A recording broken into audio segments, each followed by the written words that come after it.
गुरु भगवान को नमन है। देखिए गुरु ने क्या बताया, कर्म के अनुसार ही हमें जन्म मिलता है। अब ये बात तो हमें गुरु के ज्ञान से समझ आ गई, जो बोएंगे वही काटेंगे। ऐसा कभी नहीं होता आम का बीज बोए और करेला आ जाए। इसलिए ये तो प्रश्न हमारा खत्म ही हो जाना चाहिए कि मेरे भाग्य में इतने दुख क्यों हैं। फिर आप किसी से नहीं पूछोगे, ना पंडित से, ना एस्ट्रोलॉजर से, ना भगवान के मंदिर में जा करके रोएंगे।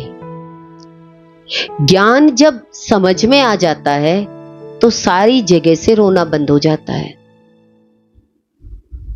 फिर विवेक के द्वारा हमें यह समझ में आ गया, अब हमारे अंदर में हमारी सोच ही बदलनी है। रोज की जीवन धारा में बहते हुए अपने अच्छे कर्म करते चले जाओ। कर्म अच्छे होंगे तो फ्यूचर की चिंता नहीं है। आज एक बच्चा मेरिट में आता है, उसके बाद उसके जीवन में अपने आप ही पैसा आने लग जाता है, तो उसको गरीबी का कभी भाव आएगा नहीं। उसकी मेहनत की पढ़ाई बता रही है कि मेरे जीवन में बहुत लक्ष्मी है। क्यों? जिस लक्ष्मी के लिए मैंने इतनी पढ़ाई करी, फर्स्ट क्लास पास हुआ, तो उसे डर नहीं है मेरे फेल होने का, हारने का डर नहीं है। ऐसे ही हम अपने जीवन में देखें कि हम अपने जीवन में क्या अच्छा करते हैं। पहले अपने जीवन को इतना अच्छा करो कि दूसरा भी आपको देख करके कहे इनका जीवन बहुत अच्छा है, लगे आपके जीवन से। जो जीवन में आप पाना चाहते हो, देखिए इज्जत पाना चाहते हो तो दूसरे को इज्जत दो, तभी आपको मिलेगी। आप कहें कि मेरे को तो कुछ नहीं करना, तो आपको आगे जाके कुछ नहीं मिलेगा। आप कहें कि बच्चा अब पढ़ना नहीं चाहता, पढ़ लेगा, 10th के बाद पढ़ लेगा, बेसिक नींव ही कमजोर होगी तो वो आगे जाके नहीं पढ़ पाएगा। एवरेज बच्चा रहेगा कि आगे जाकर के उसे अच्छी नौकरी मिले। फिर तो वो कुछ न कुछ रोज ही काम बदलेगा, क्योंकि अपने आप में ही स्टेबल नहीं है। ऐसे ही हम अपने भाग्य को कोसते हैं। भाग्य को कभी खराब नहीं कहना चाहिए, क्योंकि मुझे ज्ञान से ये सच समझ में आ गया कि अनजाने में जो मुझसे भूल हुई, क्योंकि ज्ञान नहीं था तो आज भी अनजान है। जो हमारे साथ बुरा करता है तो हम सोचते हैं कि हम भी बुरा करें। आप बुरा नहीं कर सकते, आप हट सकते हो।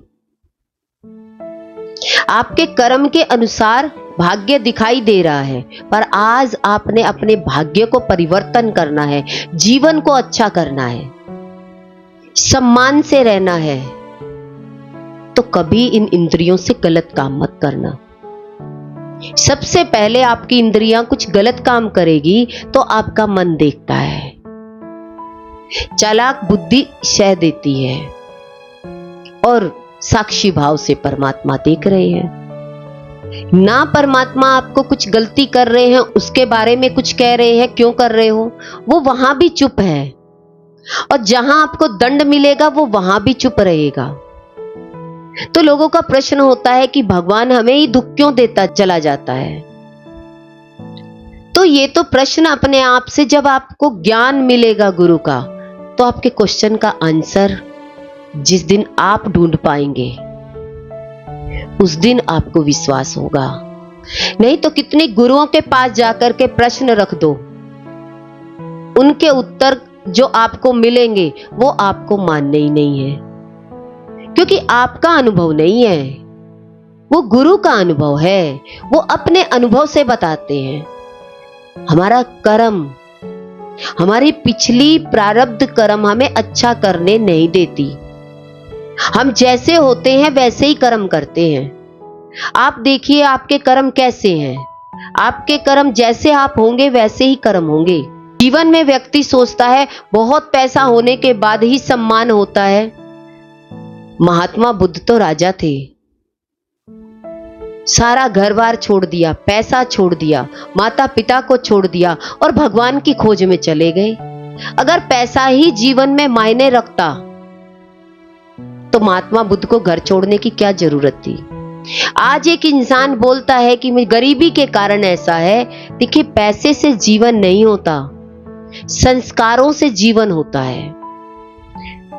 अपनी रोज की दिनचर्या में देखो कि मैं कौन सा अच्छा काम करता हूं, मैंने भला जीवन में किसके लिए किया। देखिए रोज के जो प्रारब्ध कर्म है पति के, बच्चों के, वो तो आप डेली के करते ही हो, उनको आप अच्छे में गिनेंगे, वो तो आपको करने ही है, वो तो कंपलसरी है। सही मायने में आपकी सोच किसी के लिए अच्छा करने के लिए तैयार होती हो, ऐसे विचार हो, ऐसी भावनाएं हमारे अंदर में उठे जो ब्रह्मांड में हम उस ऊर्जा को छोड़े, उस सकारात्मक ऊर्जा को छोड़ेंगे तो वो ब्रह्मांड हमें लौटा करके हमें ही देगा। वो सारे विचार और भावनाएं लौट करके हमारे ही पास आएंगे, कहीं नहीं जाने वाले।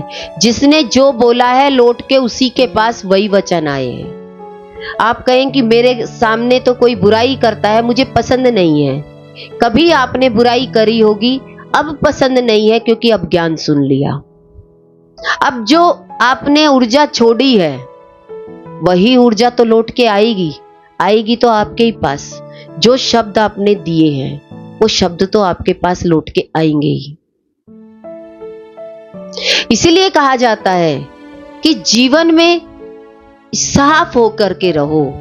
अगर आपके अंदर में ईर्ष्या का भाव है तो सही मायने में कहो मेरे अंदर में ईर्ष्या है, जलन है आपके प्रति, क्या करूं। एक दिन आप उस जलन का परिणाम देखोगे तो आपको समझ आ जाएगी, दोबारा आप ईर्ष्या नहीं करोगे। उससे आपको मिल क्या रहा है, प्रैक्टिकल अगर आपके जीवन को आप देखते हैं तभी सही मायने में आप अपने आप को समझ पाएंगे। आप कहते हैं कि भी मेरे को तो गुस्सा बहुत आ जाता है, हम बहुत ज्यादा गलती हम घर में करते हैं। पहले तो हम अपने आप को ये देखें कि मेरी गलती क्या है। मैं अपने आप में कह देता हूं कि मेरी गलती हो गई। अगर आप सही हैं तो आप अपने गलत भी क्यों स्वीकार करते हो। सामने वाला गलत है और उसके आगे अगर आप माफी मांग रहे हो तो अपने आप को गलत कह के तो उस गलती पर आपने क्या दे दिया, उसको सही बता दिया। ये क्या है, आप अपने आप के प्रति साफ नहीं है। जब आप अपने आप के प्रति साफ नहीं होंगे तो दूसरे के प्रति आप कैसे साफ हो सकते हैं। देखिए हम कितने तीर्थ करते हैं। तीर्थों में गंगा जी भी है, काशी का घाट भी है, बनारस का भी घाट है, सारी जगह घाट है। क्यों बनाए गए हैं घाट, कि धीरे धीरे सीढ़ियों से उतर के आप उस गंगा जी में गहराई में स्नान कर सको, गहराई में उतर सको। घाट पर क्यों जाते हैं, पवित्रता के लिए। पर वही गंगा का पानी है, कोई अपनी गंदगी को साफ कर रहा है, कहीं वो दो छींटों से मुक्त हो रहा है। आप गंगा जल ला करके क्या कहते हो, ये गंगा जल है, ये 2 बूंद सबको मुक्त कर देगी। और एक गंदगी के हाथ धो रहा है, पर गंगा जल कहलाता है। तो गहराई में उतरना, कहने का भाव यही है कि इन इंद्रियों से, मन से, बुद्धि से ज्ञान प्राप्त करके अपने गहरे उतरते चले जाओ। ये तीर्थ में स्नान करना है कि आप आत्मा तक पहुंच सको। देखिए पानी में डुबकी लगाना बहुत आसान है, पर गहराई में उतरना, गहराई में जो उतरता है वही मोती निकाल कर लाता है। ऐसे ही गहराई में उतरने के लिए हमें गुरु का, साकार गुरु का सत्संग चाहिए।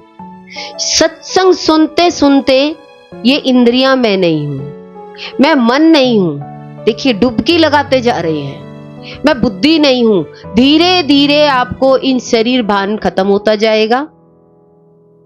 एक दिन आप आत्म स्थिति में आ जाएंगे और आत्म स्थिति में आते ही आपकी जागृत अवस्था आ जाएगी। गहराई में उतरना, अपने आप को गहरे लेकर जाना, एक बाहर बाहर की धूप बत्ती करना, बाहर बाहर की पूजा पाठ कर लेना, बाहर बाहर की माला चढ़ा देना।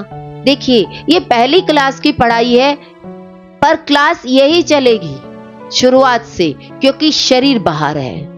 शरीर से जब अच्छा करते चले जाओगे तो मन अच्छा करेगा, मन अच्छा करेगा तो आपसे कर्म अच्छा होगा, और कर्म अच्छा होगा तो आपका भाग्य अच्छा होगा।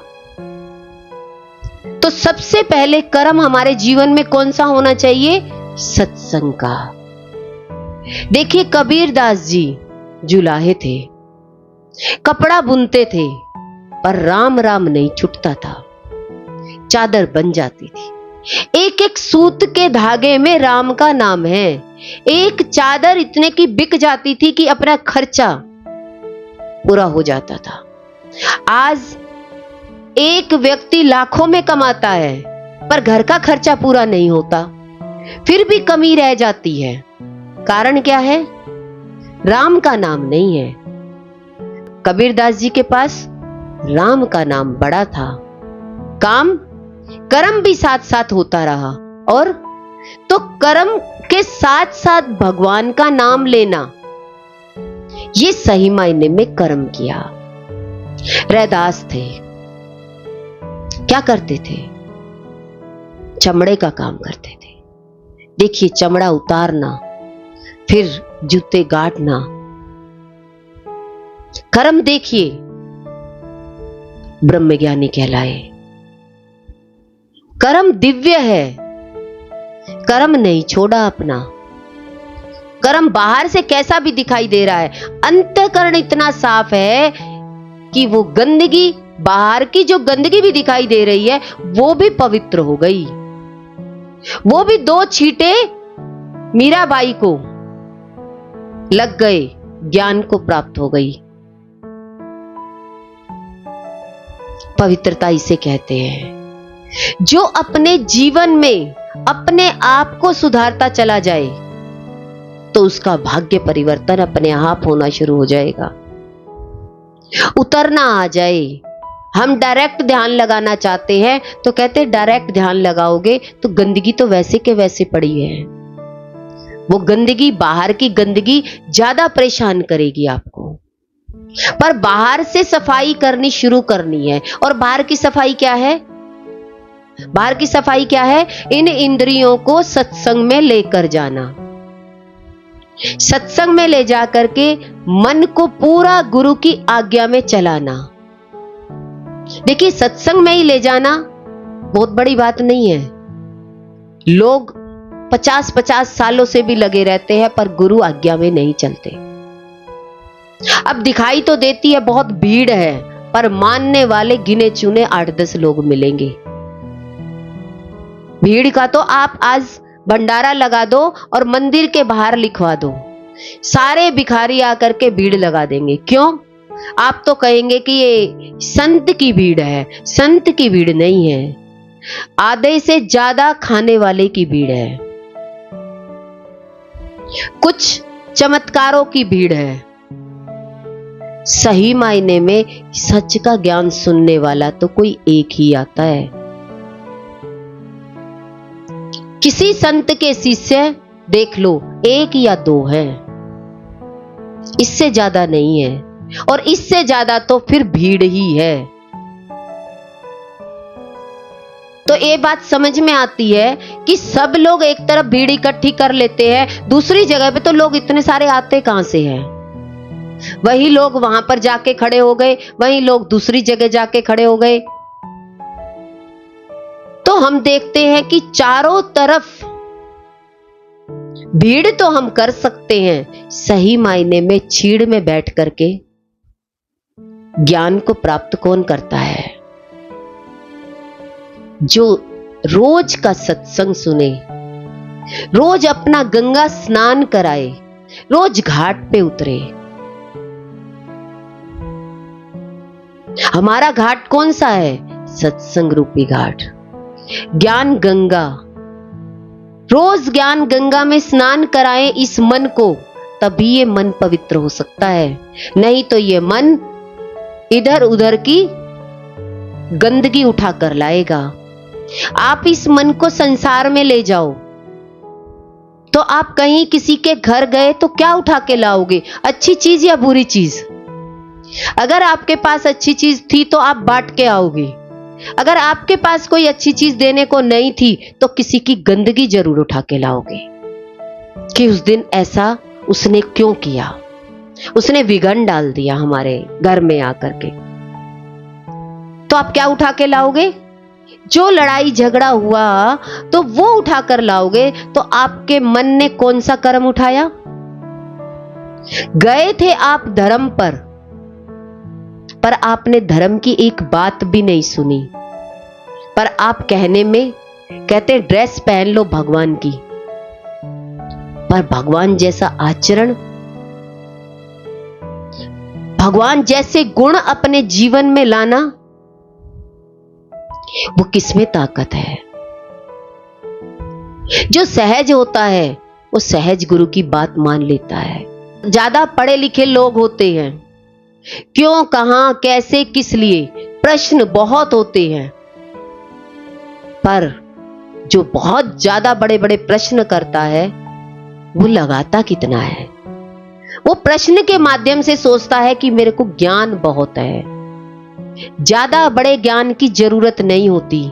कहते हैं जैसे आप हो ना वैसे ही हो जाओ। ज्ञानी तो भगवान बनाएगा। ज्ञान तो जिस दिन आपका अंतःकरण शुद्ध हो गया उस दिन अपने आप प्रकट होगा। पहले अपने आप को इतना साफ तो करो। भगवान कृष्ण ने अर्जुन को ज्ञान दिया, कितने प्रश्न किए, आखिर में भगवान कृष्ण ने अर्जुन को कहा अब समर्पित हो जा। ऐसे ही गुरु के पास लोग बहुत प्रश्न करते हैं, बड़े बड़े, ब्रह्म से नीचे ही नहीं उतरते। इंद्रियों पर कंट्रोल नहीं है, सीधा ब्रह्म ज्ञान चाहिए।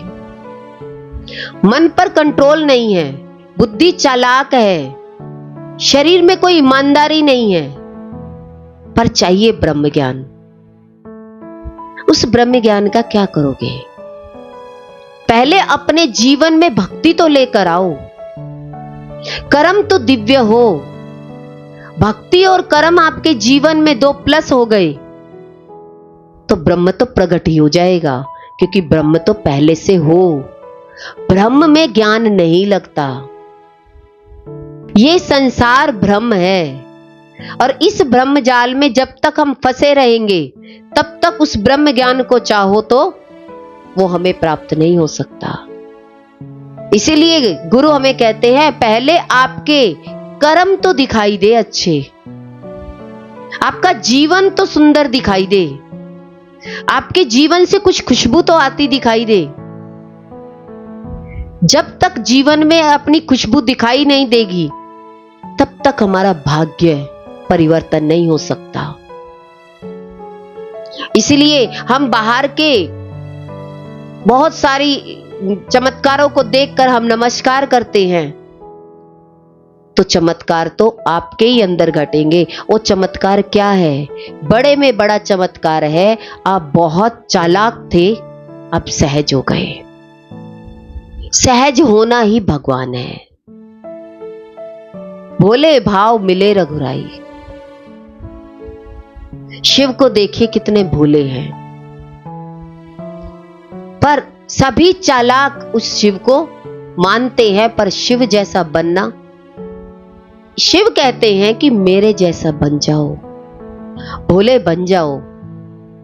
पत्नी शेर पर सवार है, बेटा मोर पर, और गणेश जी चूहे पर। सारा परिवार अपोजिट है तब भी शांत है। क्या शिव परिवार है? अपने घर में अगर शिव को मानते हो तो सारे अपोजिट जोड़े हैं, पर आप ज्ञान में टिक करके शांत रहिए। ये है शिव को मानना। ये बहुत कहना आसान है, मैं शिव को मानता हूं, पर शिव तो बहुत शांत है। वे तो हर समय ध्यान में रहते हैं। पत्नी शेर पर बैठी रहे, बेटा मोर पर बैठा रहे, दूसरा चूहे पर बैठा रहे, कुतरने वाले सारे बैठे हैं। आज इस समाज में घर में वही परिवार दिखाई देता है, पर आपकी स्थिति क्या कहती है? क्या आपकी स्थिति बनी हुई है? अगर सही मायने में शिव को मानते हो तो अपने आप को ज्ञान स्वरूप ध्यान में रहिए। ध्यान किसे कहते हैं? भिड़ना नहीं है, साक्षी भाव से देखना है। शिव साक्षी भाव से सब परिवार को देख रहे हैं, फिर भी उनकी पूजा हो रही है। उनकी शांति के कारण कोई नुकसान नहीं पहुंचा रहा। ऐसे ही सत्संग के द्वारा जब हमें ज्ञान मिलता है तो हमें उसी परिवार में, वैसे ही परिवार में रहना आ जाता है। तो ज्ञान किसे कहते हैं? आपकी स्थिति ना बिगड़े, आप साक्षी भाव में रहे। किस में रहे? आप साक्षी भाव में रहे। तो हम साक्षी भाव में कब रह सकेंगे? जब हमारे पास ज्ञान होगा, और ज्ञान सत्संग में मिलेगा। सत्संग से इंद्रियां शांत होंगी, इंद्रियों से मन शांत होगा, मन से हमारा कर्म अच्छा होगा, और जब कर्म अच्छा होगा तो हमारा भाग्य भी अपने आप परिवर्तन होता चला जाएगा।